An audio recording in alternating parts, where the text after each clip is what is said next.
Hi guys, in this video we are going to talk about input and output in Python, and we will see that for input we are going to use one function which is called the input function, and we will see what all parameters it takes, what is the return type, and return type is a string, right? So input function always returns a string, right?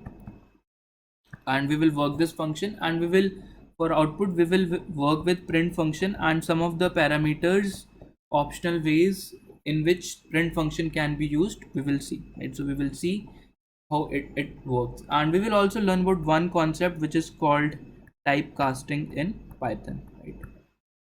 We will see this one, right? So let us get started with the input function, and uh, let us see how it works, right? So input function is very simple. Suppose you want to read a name from the user, you will see name equals to input, and I can execute this method by just executing this cell, so, right? So let's say, so I enter my name is Pratik Narang, and I execute it. You will see I got the output.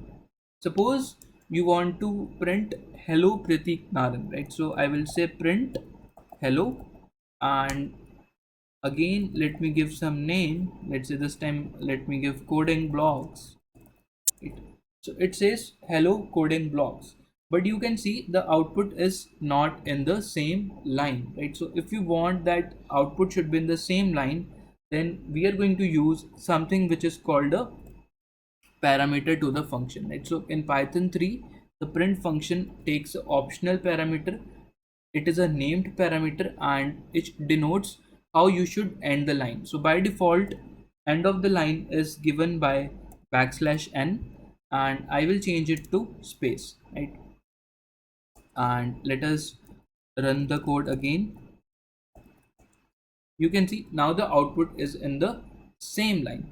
Suppose you also want to display a message to the user that you want to enter the name, right? So let me say enter the name of your organization, right? So this is the message that will be displayed to the user on the console, and user will enter something, right? So enter the name of your organization. I say coding and blocks. So it says hello coding blocks.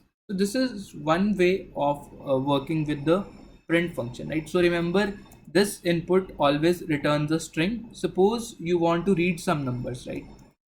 So let us talk about reading about numbers, and here we will use the concept called typecasting, right? So let us work with numbers.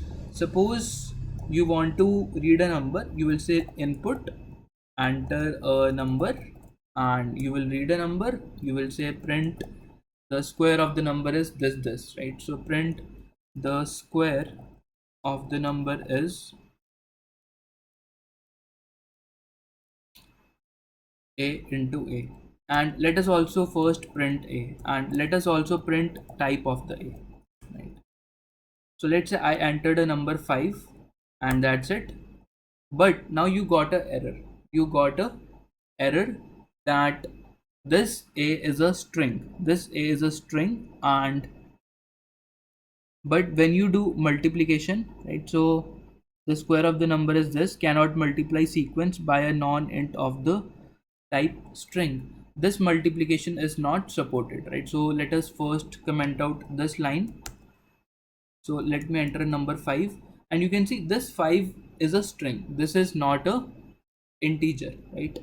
And let us do one thing. So we have to typecast it. So we will do a equals to int of a. This is one way.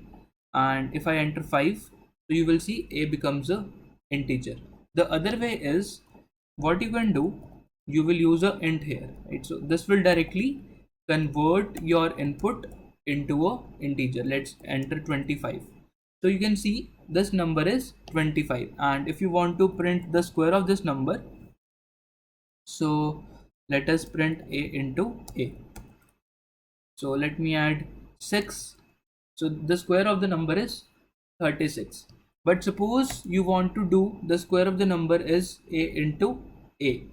Here you will again get an error that this is not supported. This operation, this thing must be a string, because Python does not allow you to concatenate a string with an integer, because this thing is a string and this thing is an integer. So what you need to do, you again need typecasting. You again need typecasting, and you have to convert your string into a convert your integer into a string. So this should be a string. So using str method, you can convert any number into a string, and using int method, you can convert any number into a integer, right? So you can also use for a floating point number. Let us run this code again. Suppose the number is 6.60, right? So again you will get an error that 6.60 is a float. You cannot convert it into a float, so you have to use float 6.6. Now you got the correct answer that this number is a float and this is the square of this number. So I hope these two concepts of input and output are clear to you. In the next video, we will talk in more detail about the print function. So thank you guys for watching. I will see you in the next tutorial.